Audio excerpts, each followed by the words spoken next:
Hello everyone, effective education YouTube channel में आपका स्वागत है।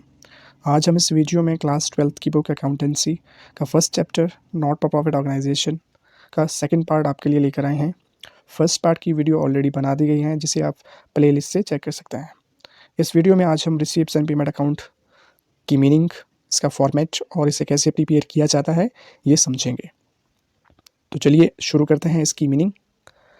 It is prepared at the end of accounting year on the basis of cash receipts and cash payments recorded in the cash book. Receipts and payment account accounting year के end में cash book के अंदर जितनी भी receipts और payment record की गई हैं उन सभी से बनाया जाता है। It is summary of cash and bank transactions under various heads. तो ये जो अकाउंट होता है ये summary of cash and bank transactions होता है, ये आपको याद रखना है।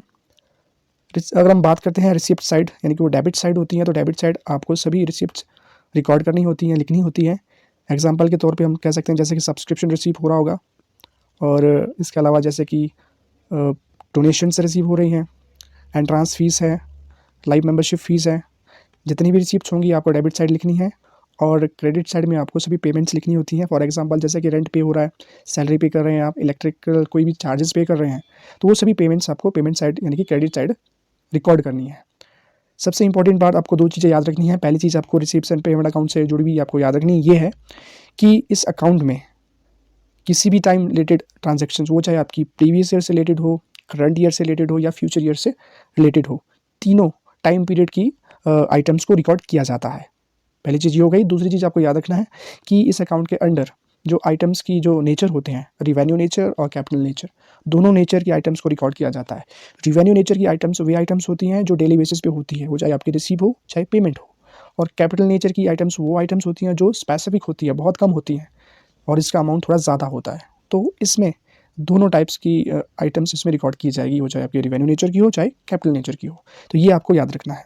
आइए हम इसके फॉर्मेट को देखते हैं, कौन कौन सी आइटम्स से डेबिट और क्रेडिट साइड यानी कि रिसीप्ट्स एंड पेमेंट साइड इसमें आएगी और किस तरह से आपको इसको बनाना है। सबसे पहले देखिए, हम देखते हैं इसका फॉर्मेट कैसा है। तो सबसे पहले आपको इसका टाइटल लिखना है, receipts and payment account for the year ending. तो जिस भी वर्ष के अंत में आप बना रहे हैं, आपको यहाँ पे वो ईयर मेंशन करना है टॉप में, और उसके बाद आप जो कॉलम बनाएंगे वो आपके 4 कॉलम बनने वाले हैं, रिसीप्ट्स, अमाउंट, पेमेंट्स और अमाउंट का कॉलम। डेबिट साइड की बात करते हैं तो सबसे पहले आपको बैलेंसेस बताने होते हैं, ओपनिंग बैलेंसेस होते हैं ये कैश और बैंक के। उसके बाद subscriptions, general donations, sale of newspaper, periodicals, waste paper, sale of old sports materials, interest on fixed deposits, interest, dividend on general investments, locker rent, sale of scraps, proceeds from charity show, miscellaneous receipts, grant in aid, legacies, specific donations, sale of investments, sale of fixed assets, life membership fees, entrance fees, receipts on account of specific purpose, funds, interest on specific funds, investments and balance BD जो भी आपका bank overdraft वाला होगा। इसके अलावा बहुत सारी other items भी हो सकती हैं। ये तो एक आपको एग्जांपल दिया हुआ है कि ये सारी रिसिप्ट्स हो सकती हैं जो आपको यहाँ पे रिसिप्ट साइड में रिकॉर्ड करनी है। बात करते हैं पेमेंट साइड की, तो यहाँ पे भी आपको सारी आइटम्स मेंशन की है। सबसे पहले आपको बैलेंस BD अगर ओवरड्राफ्ट होता है, क्रेडिट बैलेंस वाला, तो आपको मेंशन करना है। उसके बाद जितनी भी पेमेंट्स आ रही हैं जैसे कि wages and salaries, rent, rate and taxes, insurance, printing and stationery, postage and courier, advertisement, sundry expenses, telephone charges, entertainment expenses, audit fees, honorarium, repair and renewals, upkeep of ground, convenience, newspapers and periodicals, purchase of assets, purchase of investments. और end में आपको ध्यान रखना है कि balance carry down यानी कि closing balance of cash and bank आपको बताना है। बाकी सभी आइटम्स का जो हम कह सकते हैं कि सीक्वेंस आप आगे पीछे लिख सकते हैं, लेकिन आपको ओपनिंग और जो क्लोजिंग रहता है सीक्वेंस वो आपको सेम रखना है। ओपनिंग जब आप स्टार्ट करते हैं रिसिप्ट साइड से तो आपको कैश और बैंक का ओपनिंग बैलेंस बताना है, और जब आप क्लोज करेंगे अकाउंट को तो एंड में आपको कैश और बैंक का क्लोजिंग बैलेंस बताना ज़रूरी होता है। तो इस तरह से आपका ये फॉर्मेट रहता है। तो फिर आप अकाउंट क्लोज करेंगे तो इस तरह से आपका ये पूरा अकाउंट बन जाएगा।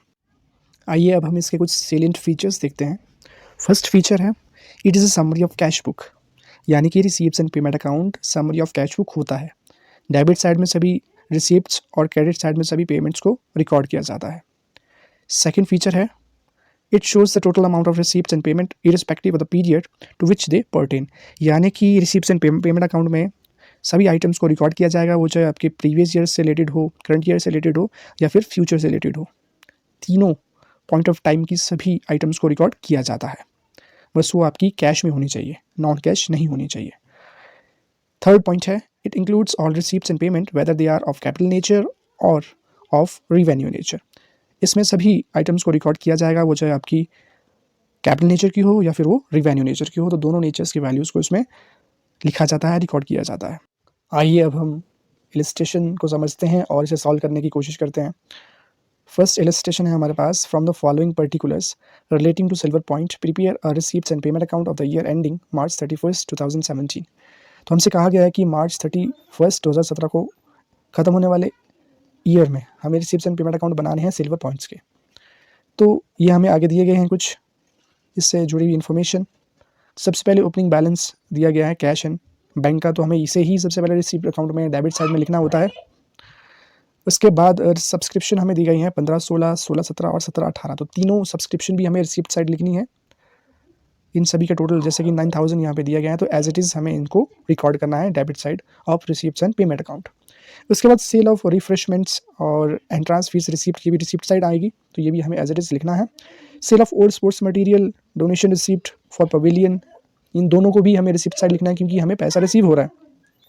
रेंट पेड हो गया, स्पोर्ट्स मटेरियल परचेजेस है, परचेज ऑफ रिफ्रेशमेंट्स है और एक्सपेंसेस फॉर मेंटेनेंस है of tennis court, salary paid, tournament expenses, furniture purchase, office expenses, ये सभी आइटम्स हमें पेमेंट साइड में लिखनी है क्योंकि यहाँ पे पैसा आपसे जा रहा है, यानी कि हम कह सकते हैं कि एक्सपेंसेस हो रहे हैं, तो ये पेमेंट साइड में आपको सारा कुछ लिखना होता है।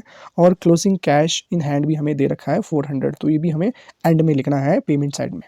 तो इस तरह से हमारा सॉल्यूशन रहने वाला है। तो सबसे पहले हम लिखेंगे कि हम किसके अकाउंट्स मेंटेन कर रहे हैं, तो सबसे पहले उनका नाम लिखना होता है, बुक्स ऑफ सिल्वर पॉइंट। उसके बाद लिखेंगे कौन सा अकाउंट है, रिसीप्ट्स एंड पेमेंट अकाउंट, और कौन से ईयर एंडेड में बन रहा है, तो लिखना है for the year ending March 31, 2017। उसके बाद आपको फॉर्मेट बिल्कुल सही से बनाना है, डेबिट और क्रेडिट आपको टॉप में लिखना है और इस तरह से कॉलम आपके बनेंगे, रिसीप्ट्स अमाउंट, रिसीप्ट्स अमाउंट। उसके बाद आपको लिखना शुरू करना है और आपको डेबिट साइड से ही पहले लिखना है। तो सबसे पहले आप लिखेंगे बैलेंस बीटी, यानी कि opening balance of cash and bank, दोनों अमाउंट आपको इस तरह से लिखना है। उसके बाद आपको लिखना है सब्सक्रिप्शन जो हमें दिया गया था तीनों साल का, 15, 16, 16, 17, 17, 18, तो ये आ गया 9000। उसके बाद जो भी रिसिप्ट्स थी हमारे पास, रिफ्रेशमेंट्स थी, एंट्रांस फीस थी, स्पोर्ट्स मटेरियल्स जो भी सेल किया था या फिर डोनेशन फॉर पवेलियन था, इन्हें हमें लिखना है। और उसके बाद हम आते हैं पेमेंट साइड में, तो जितनी भी पेमेंट्स थी हमने सभी को देखा और हमें सभी को यहाँ पे लिखना है, रिकॉर्ड करना है। और हमें क्लोजिंग कैश बैलेंस दे रखा था तो वो भी हमें यहाँ पे मेंशन करना है। और जो हमारा बैलेंसिंग फिगर आएगा, यानी कि बैलेंसिंग फिगर मैं आपको बता दूं, तो बैलेंसिंग फिगर का मतलब डिफरेंस होता है, यानी कि difference between debit side and credit side. तो जो डिफरेंस आने वाला है वही आपका बैलेंसिंग फिगर रहता है। तो बैलेंसिंग फिगर जो आएगा, जो डिफरेंस आएगा वो आएगा 6600। तो इस तरह से दोनों तरफ का जो टोटल होगा वो 25,000 आएगा। अगर अभी भी आपको कोई डाउट होता है तो आप कमेंट कीजिएगा, तो वहाँ पे मैं आपकी पूरी हेल्प करने की कोशिश करूँगा।